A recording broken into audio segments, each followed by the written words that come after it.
Alors la fin du cours là, sur les probas, parce qu'on y arrive, donc tout ce qui est réunion d'événements. Alors, si vous vous souvenez, on a fait ça avant les vacances. La réunion de 2 événements, si je prends tout ce qu'il y a, si mes 2 événements s'appellent A et B, la réunion A, union B, je prends tout ce qu'il y a dans A, je prends tout ce qu'il y a dans B et je rassemble tout le monde. Et il ne faut pas confondre la réunion qui se donne par le symbole union, U comme union, qu'on met parfois entre 2 intervalles, et l'autre symbole qui est l'intersection. Et là, l'intersection entre 2 événements, c'est ce qui est commun aux 2 événements. Alors, on va repartir de nos 2, enfin de 2 des événements sur nos expériences. Donc l'expérience 1, c'était donc je prends une carte dans un jeu de 32. L'événement A, c'était obtenir une carte noire. L'événement B, c'était obtenir un carreau. On les avait notés juste au-dessus. Donc dans A union B, je vais rassembler toutes les cartes noires plus tous les carreaux. Donc dans mon jeu, j'ai 16 cartes noires. 16 cartes noires. Plus 8 carreaux. Donc dans A union B, je vais avoir 24 cartes. Donc la probabilité de A union B, ça va être 24 sur 32, qui se simplifie en 3 quarts. Si je fais P de A plus P de B moins probabilité de l'intersection. Alors P de A plus P de B, alors je vais tout... Ouais. C'est un demi plus un quart moins la probabilité de l'intersection. Alors c'était fait avant les vacances, mais on avait vu que l'intersection entre A et B, bah, il y a rien en commun, hein. Les carreaux étant rouges, c'est ce qu'on appelle A et B sont ce qu'on appelle des événements incompatibles. Donc la probabilité de A inter B, comme il y a rien dans A inter B, ça va être 0.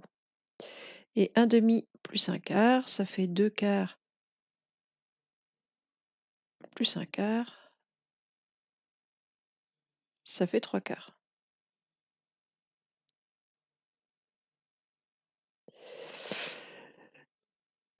Donc, on remarque quand même que la probabilité de A union B, c'est pareil que la probabilité de A plus la probabilité de B moins la probabilité de l'intersection entre les deux, alors qui ici vaut 0. Donc, on a ici P de A plus P de B parce qu'on a des événements incompatibles.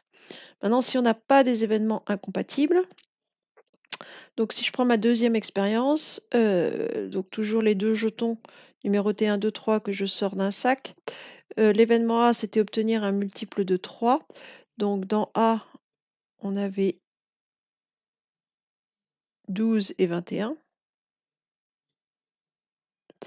Et B, l'événement B, c'était obtenir un nombre pair. Donc l'événement B, c'était 12 et 32. Ce sont des choses qu'on a fait avant les vacances, ça. Vous pouvez aller vérifier si vous avez oublié. Donc pour le coup, si je regroupe A union B, donc je mets tout ce qu'il y a dans A et tout ce qu'il y a dans B. Donc je vais mettre 12, 21 et puis le 32. Là, j'ai bien regroupé tout ce qui est dans A et tout ce qui est dans B. L'intersection de A et de B, là, j'ai pas des événements incompatibles. Il y a quelque chose en commun à A et à B, il y a 12.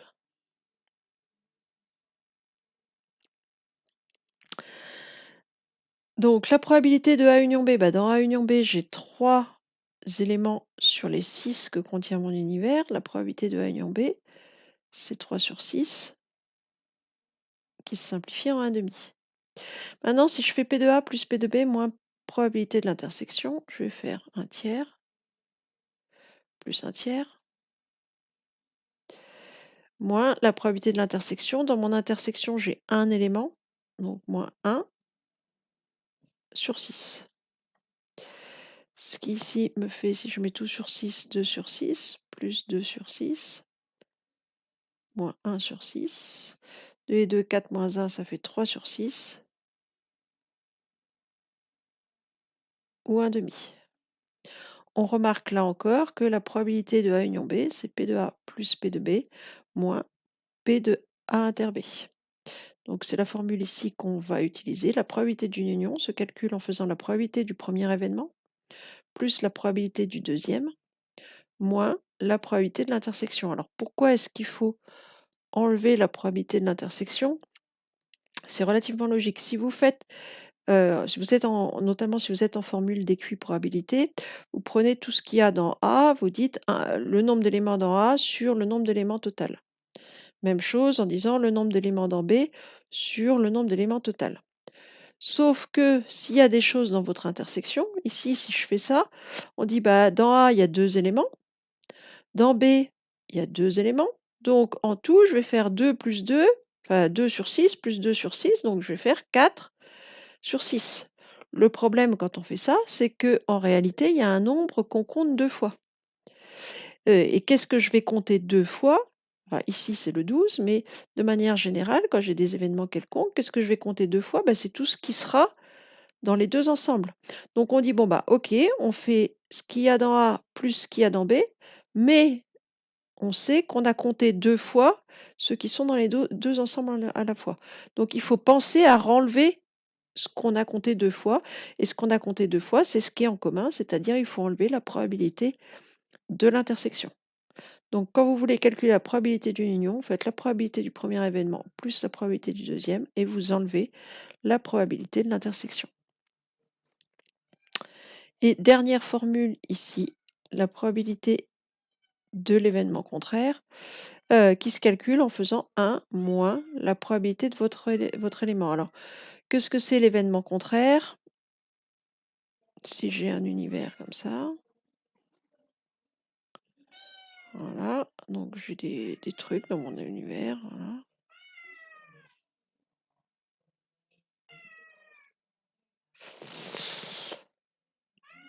Bon, alors là, je sais pas, vous entendez peut-être du bruit.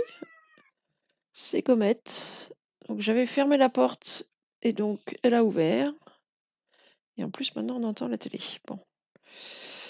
Donc, si je prends un événement A, c'est une partie de l'univers. Donc, voilà, ça c'est mon événement A. Et puis, bah, les autres, par définition, l'événement contraire, c'est tout ce qui n'est pas dans A et dans A bar. Donc, quand on va faire probabilité de A plus la probabilité de A bar, je vais avoir la probabilité de mon univers tout entier. Donc, la probabilité de A plus la probabilité de A bar, ça fait la probabilité de l'univers tout entier, puisque quand vous regroupez ce qu'il y a dans A plus ce qu'il y a dans A bar, il n'y a rien dans l'intersection, parce que par convention, A bar, c'est tout ce qui n'est pas dans A. Donc vous allez retrouver bah, l'univers tout entier. Et par définition, pour une expérience aléatoire, la probabilité de l'événement de l'univers, c'est-à-dire de l'événement certain, c'est toujours 1. Donc du coup, quand vous calculez la probabilité de l'événement A bar, eh ben, il faut faire 1, le total, moins ce que vous avez mis dans A. Donc 1 moins la probabilité de A. Voilà, c'est tout pour ce cours sur les probabilités. On va refaire des exercices.